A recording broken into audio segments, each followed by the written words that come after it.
Hello, and let us continue our discussion further on entity relationship model. And in the last video, we understood about components of ER model. We began with entity. We understood that entity is any real world object or concept, right? Then we spoke about the properties which define this entity. We call them as attributes. Then we discussed about relationships, like association between entities called as relationship.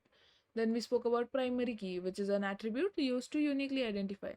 So this is all we discussed. We understood how to represent it in ER model, what is the convention. But for any entity to be a part of a relation, there are some constraint which needs to be fulfilled. We call it as relationship constraints. And in this video, let us discuss few relationship constraints. And let's begin with mapping cardinality.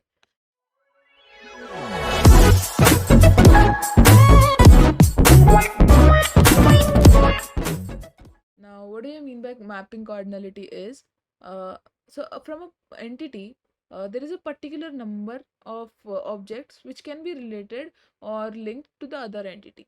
Like, if I say, for example, a person has a head. So one particular person can have one particular head, and one head is associated with one person. So the exactly one, like the number of entities which other entity set can be linked through a certain relationship, we call it as cardinality ratio or mapping cardinality. Now let us discuss the four types of it, and let us begin with one-to-one relationship. So for one-to-one relationship, what happens is, if there are two sets, set A and set B, exactly one from set A will be linked with exactly one from set B, right? This is the case in case of one-to-one relationship.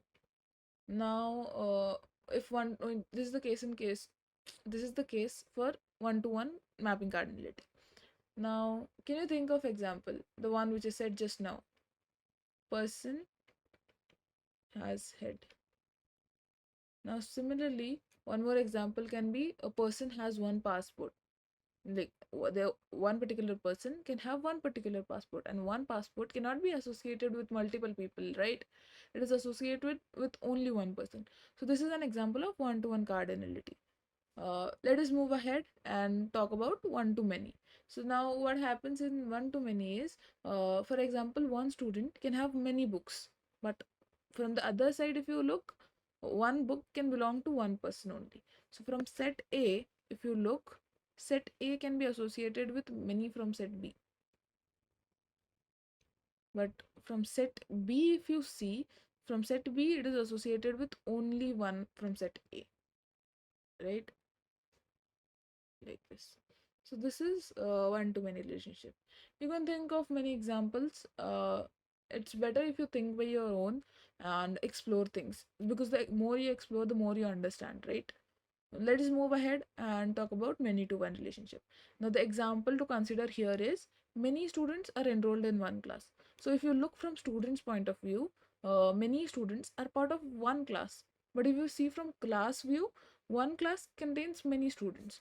So object from set A, entities from set A can, many entities from set A can be related with only one entity of set B, but one entity from set B can be related with many entities. So this is how one-to-many relationship looks like.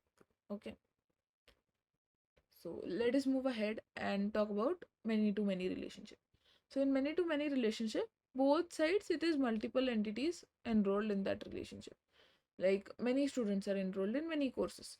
Now what happens is, if we say this is set A and this is set B, so multiple from set A are related with multiple from set B, and same is the case the other way, right? So this is how many-to-many relationship works. Let us move ahead and talk more about other constraints. Let us talk about participation constraints. So for this particular example, like customer borrows loans. So there are some customers in bank. Now a customer can may and may not borrow loan, right? Now let us discuss about other constraints, which are, let's talk about participation constraint. Now in participation constraint, Let us take one example, that is customer borrows loans. Now, if I say customer for any loan, like try to imagine the situation. All loans are associated with one or the other customer, right? It is not possible for a loan to independently exist and be there without any customer. It is always there, right? All loans are associated with one or the other customer. So this is known as total participation, where we represent it with the double line like this, where all these loans participate in this relationship. But for the customer side, it is not necessary that all customers take loan. Few customers may and few customers may not. So when a partial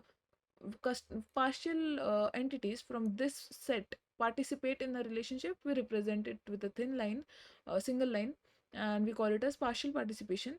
But whereas when all the entities are involved in this relationship, we call it as total participation, right? So if it is clear, let us move and take one example of partial participation. So it is like person works at factory. If we take person, now what happens is a person may or may not work at factory. So this is a partial participation. Like it is not necessary for all people to work at uh, uh, a factory, and it is not possible for it is not necessary that all factories have some percent working. So this is the case of partial participation.